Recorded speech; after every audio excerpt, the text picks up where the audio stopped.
The sand beneath the Romans' feet was red from heat and blood. 40,000 men against almost 1,000,000, an imbalance that even now seems insane. At the end of the 2nd century BC, when Rome seemed to have reached the peak of its power, a storm arose on its northern borders. Waves of barbarian tribes, Cimbrian Teutones, moved towards Italy, sweeping away everything in their path. There were so many of them that ancient authors wrote they marched like the sea, and only one man dared to stand between them and Rome, Gaius Marius. But how was he able to stop what was impossible to stop? And why do his tactics still inspire admiration in military academies worldwide?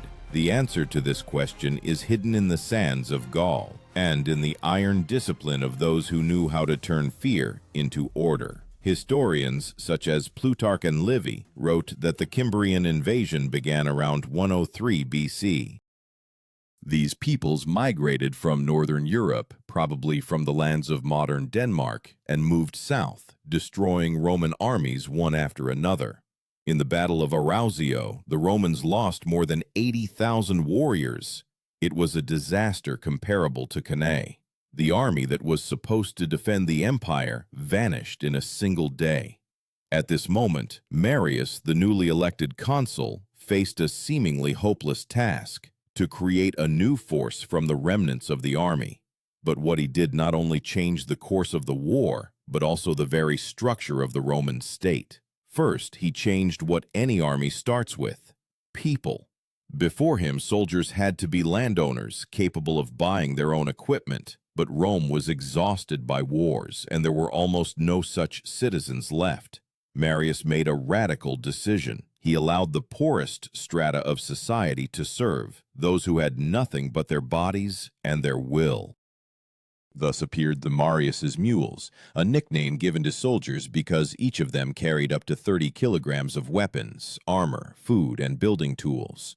This Marian revolution changed the very essence of the Roman army.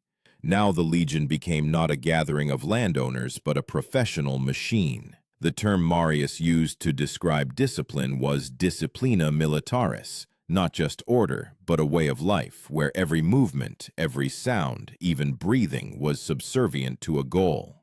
Archaeologists found in Gaul pilum heads, heavy spears with which legionaries struck the enemy at close range. Their iron tips were deliberately made soft so that after impact they would bend and could not be thrown back. This was a weapon not of brute force, but of calculation. Every element of Marius's army was constructed with mathematical precision. The imagination paints this moment, a dusty road along which stretches a column of 40,000 men.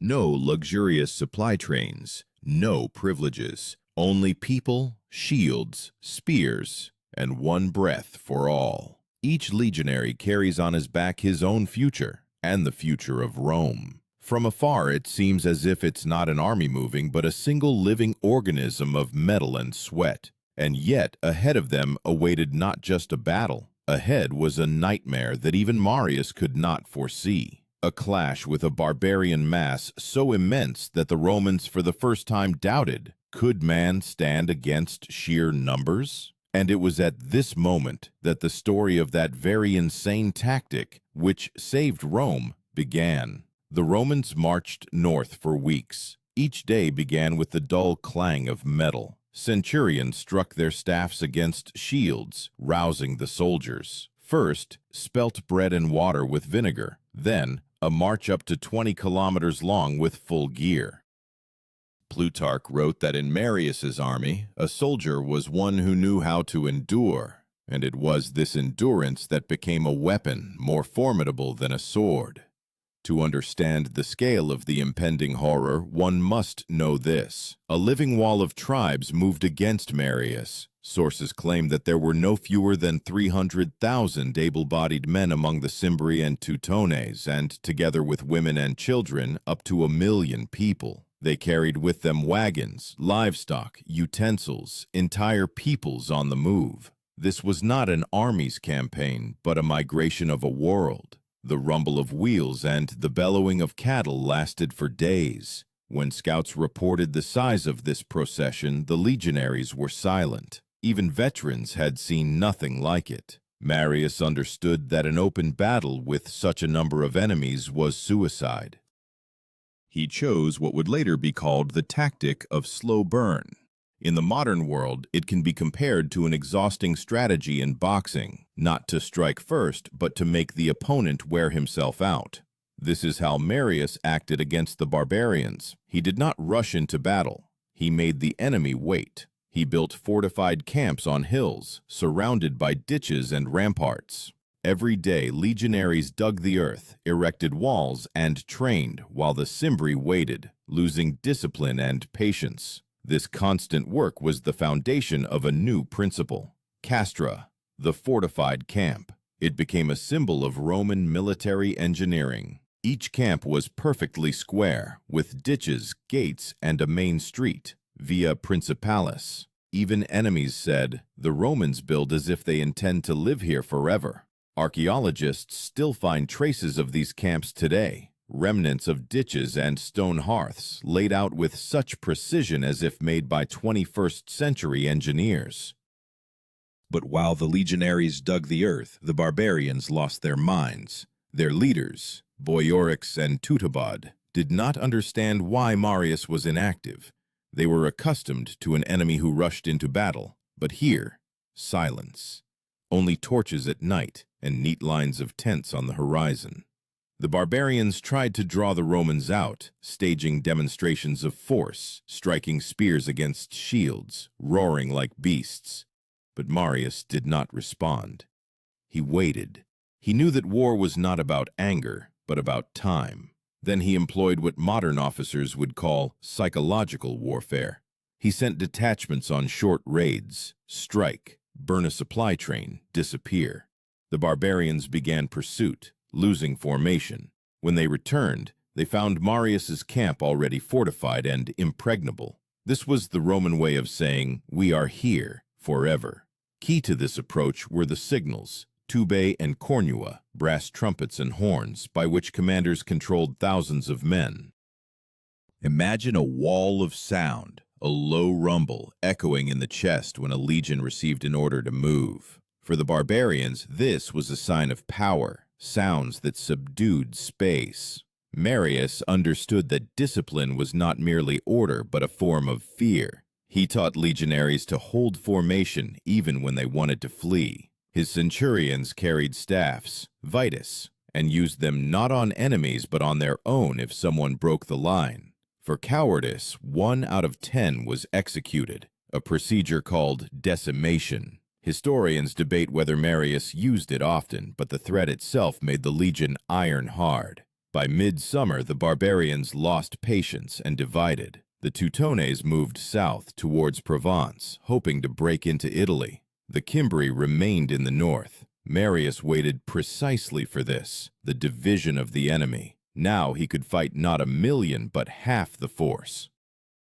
The battle that was to decide the fate of Rome occurred by a river whose name Livy preserved as Axi and later sources call Aquae Sextii. Here, Marius set up what a modern strategist would call a perimeter trap. He had pre-selected a site where hills and ravines turned the plain into a deadly labyrinth. Before the barbarians' eyes, he set up camp, as if challenging them to battle. But at night, a part of the legionaries hid behind a hill. They were to strike from the rear at the very moment of attack. At dawn, the earth trembled from the steps of the barbarians. The Teutones marched in a dense mass, shouting to drown out their fear. The legionaries stood in silence. Marius ordered them to wait until the enemy was within pilum throwing distance. Silence and the thud of hooves. Two worlds collided at that moment. When Marius raised his hand, the Romans hurled their spears. Hundreds of barbarians fell. The remaining mass crashed into the shields. But this was only the first act.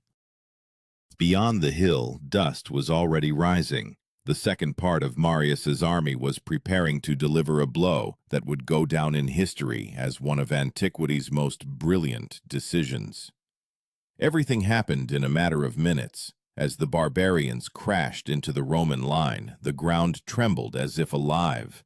The roar was so immense that even officers could not shout over their soldiers. The Teutones, tall with long braids and oak shields, surged forward like a storm, but the Roman formation did not budge an inch.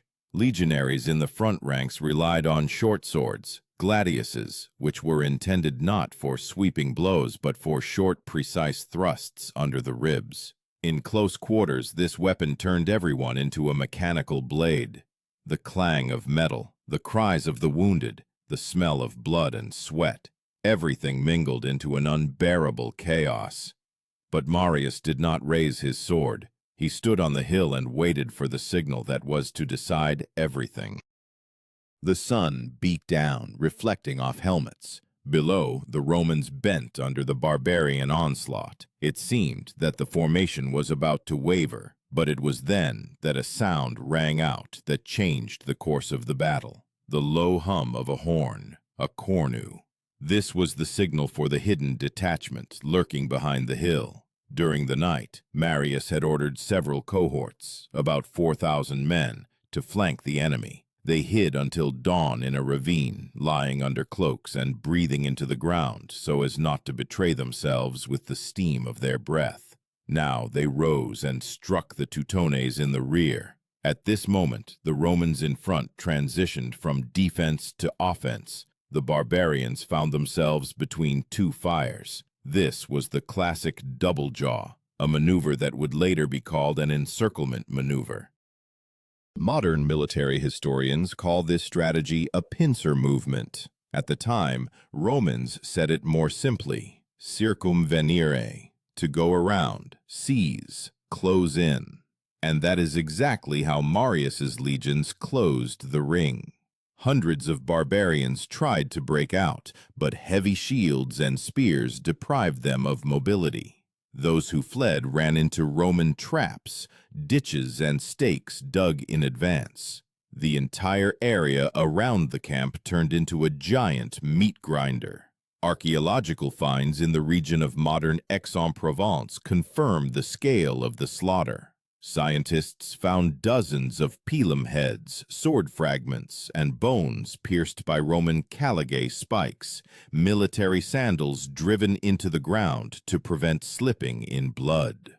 These findings confirm the words of ancient chroniclers. The battlefield after Aquae Sextiae was littered with bodies. But the most astonishing thing happened after the victory. When the battle ended, the remaining barbarians, women and children, took refuge in their camp on the hill. They did not ask for mercy. According to Plutarch, the Teutonic women killed their children and themselves to avoid falling into slavery. This act of despair shocked even hardened Romans. The victory was so terrible that, as Appian wrote, the air above the valley long smelled of death. For Rome, this was the first real respite after long years of humiliation. News of Marius's victory spread throughout Italy. He was called the third founder of Rome, after Romulus and Camillus. But Marius himself understood. The second half of the storm still lay ahead. The Cimbri, learning of their allies' demise, moved south. And now everything depended on whether he could meet them before they burst into Italy. At this moment, another symbol of Roman military genius was born, the march. Modern historians compare the speed of Marius's legion's movement to modern army maneuvers. In a day, soldiers covered 25 kilometers over rugged terrain, carrying up to 30 kilograms of gear. This was not just movement, it was a test of survival, hence the expression, Marius's mules. A legionary carried everything on his back. Helmet, chainmail, spears, a mess kit, bread, a shovel, and even a pole for erecting fortifications. The main principle of this new army was autonomy. Each soldier was his own quartermaster and engineer. When the legion stopped, a fortified camp was already standing within 30 minutes. Overnight, they turned a deserted hill into a fortress, and at dawn, they disappeared like ghosts. It was then that a new type of officer appeared, the legates. These were not aristocrats, but professionals who had grown up in wars. They understood that victory was not in glory, but in calculation. The legate ensured that each cohort moved, ate, and slept on schedule. One mishap could cost an entire legion.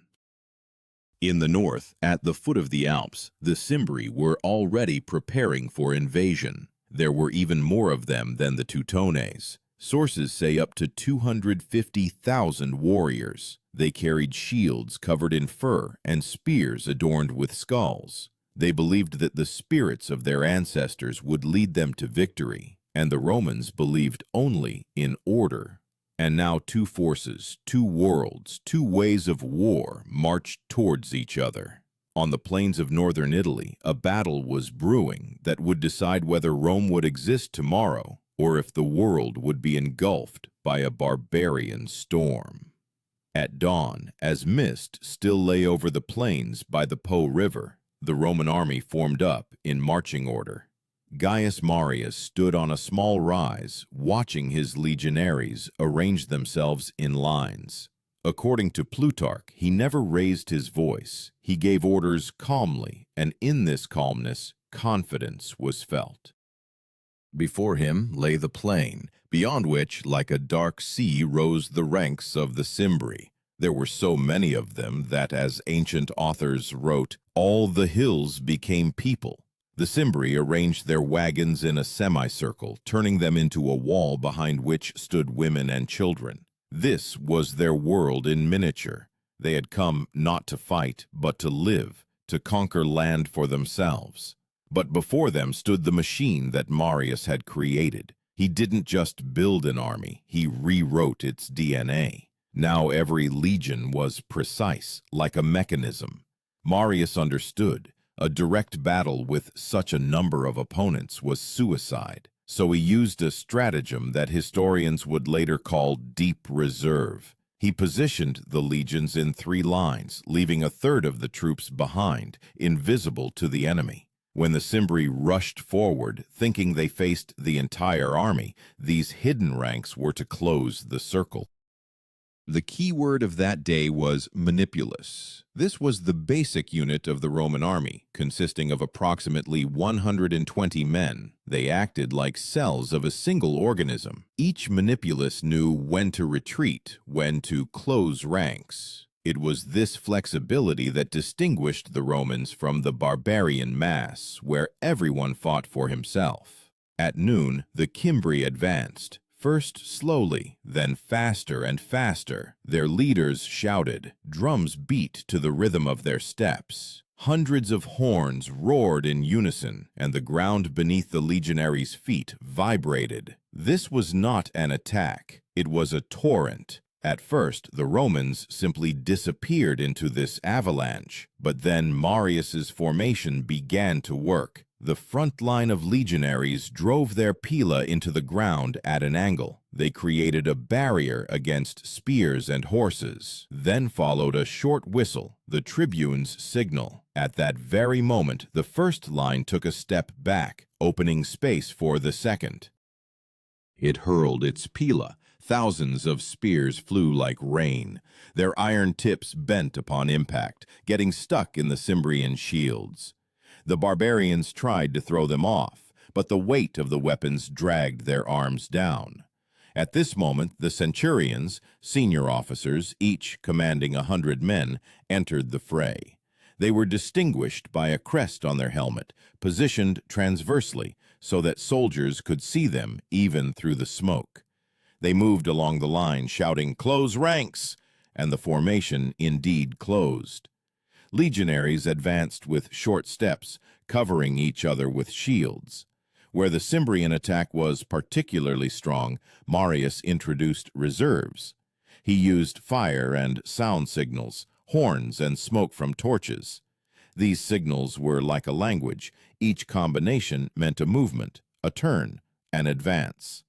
This allowed him to command 40,000 men without being in the thick of battle. The Cimbri fought fiercely. They grabbed Romans by their shields, pulled them down, tore at their faces with claws. But Roman discipline prevented them from breaking through. The battle continued all day. By evening, the ground underfoot had turned into sticky mud mixed with blood. Livy wrote that rivers disappeared in the torrent of bodies. This is not poetic exaggeration. Archaeologists still find charred bones today in the Varzella Valley, where the battle took place. As the sun began to set, Marius gave his final order. The hidden reserves advanced. Fresh cohorts emerged from behind the hills and struck the flank. For the barbarians, it was like a bolt from the blue. They realized they were surrounded. Panic spread faster than sound. Those in the front ranks tried to retreat, but behind them stood wagons and women. It was a trap where every step meant death. The cries of women merged with the roar of wounded animals. The Cimbri fought to the end. According to Plutarch, their king Boiarix fell, fighting with a sword in both hands. His body was later found under a pile of his warriors. By evening, it was all over. The battlefield was an endless sea of bodies. According to various sources, up to 150,000 barbarians perished. Tens of thousands were taken prisoner. On the Roman side, losses were small, about 3,000 men. This ratio seemed impossible, but the Romans did not believe in miracles. They believed in formation, in discipline, in the idea that each person was just a part of a larger mechanism. Marius stood overlooking the valley and remained silent. He understood that he had not just won a battle, he had saved civilization. If the Cimbri had broken through, Italy would have been defenseless. But behind this victory lay not luck, but cold calculation. He proved that intellect could defeat mass, that order could break chaos. But behind this victory lay something more. Now the army that saved Rome belonged not to the Senate, but to Marius himself, and this would mark the beginning of a new era, when the sword of the Republic would for the first time turn against itself. When the dust of battle over Vercelli settled, the sun was already setting. The field, where swords had recently clashed, had turned into a silent graveyard. Romans with torches moved among the bodies, checking who was alive, who was dead. Only the crackling of fires and the clanging of hammers could be heard. New nails were being forged for wagons to transport trophies. Livy wrote that, "The earth was so soaked with blood that it could not be plowed for many years." Even the Romans, accustomed to the sight of death, were silent. They knew. Today they had stood face to face with annihilation. The Senate later estimated that over 150,000 barbarians died in the Battle of Vercelli. Another 60,000 were taken prisoner. Historians dispute the exact figures, but archaeological finds in the valley confirmed that a huge number of people and animals perished here. Remnants of broken wheels, arrowheads, and bronze ornaments of the Cimbrian tribes were found in soil layers a meter thick.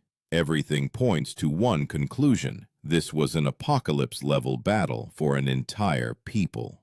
The Romans collected trophies, spears, shields, gold ornaments, but the most valuable trophy was not the spoils, but confidence. After decades of defeats, they once again believed in themselves. Marius became a hero, second only to Scipio Africanus. People greeted him in the streets, throwing wreaths at his feet. Plutarch wrote that crowds shouted, "Marius, savior of Italy!" But behind these shouts lay a new fear. Marius had created an army that the Senate did not control. Soldiers were not citizens defending their land, but mercenaries personally loyal to him. He gave them land, rewards, promises of a future. They fought not for the Republic, but for their commander. Thus began a new era, when Roman legions first became an instrument of power rather than of the state. From this moment, the word legion ceased to be merely a military term. It became a political weapon. Every legion could elevate or destroy any politician. Historians call this the Marian reform, but in essence, it was a revolution. It changed not only the army, but the very soul of Rome.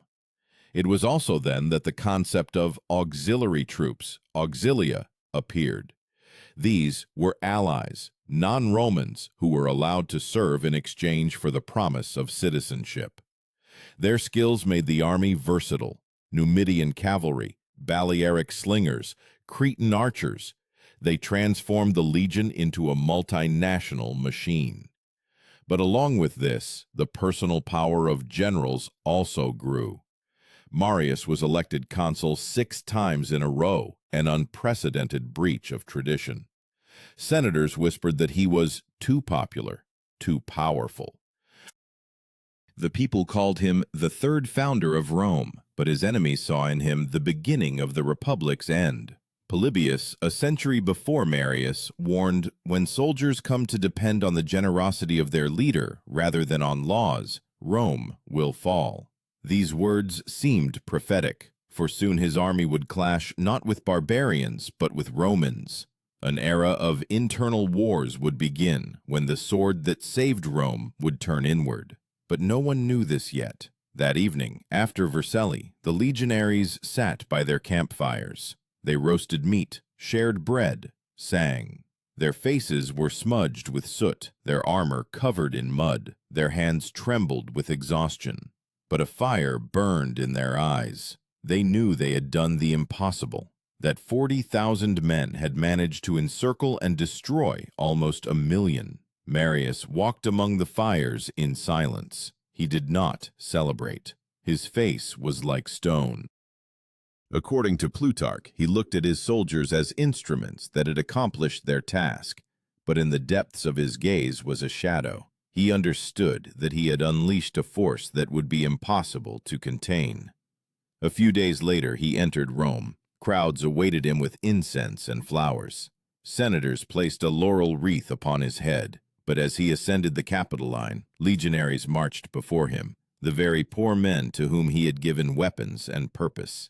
They shouted his name, and the city hummed like the sea. At that moment, the old republic trembled.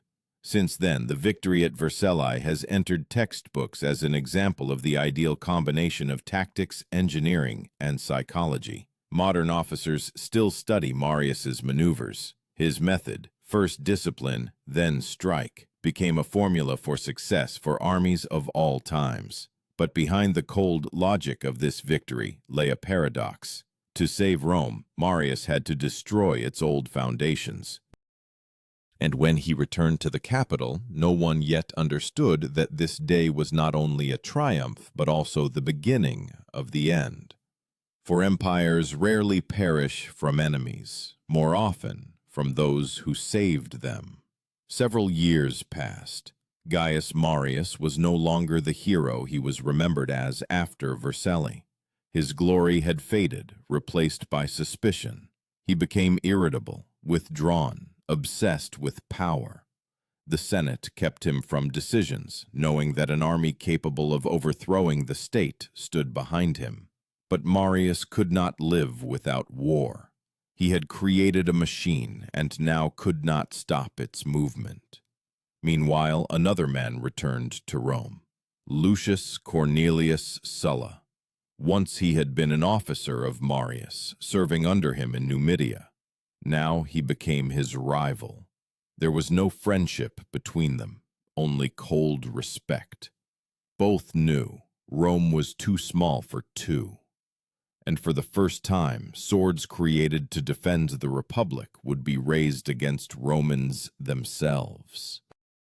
Historians would call this the beginning of the civil wars, but at that moment it looked different, a struggle for law, order, honor. Marius claimed to be defending the people, Sulla saving the Senate, and each had legions behind him, ready to die for their commander.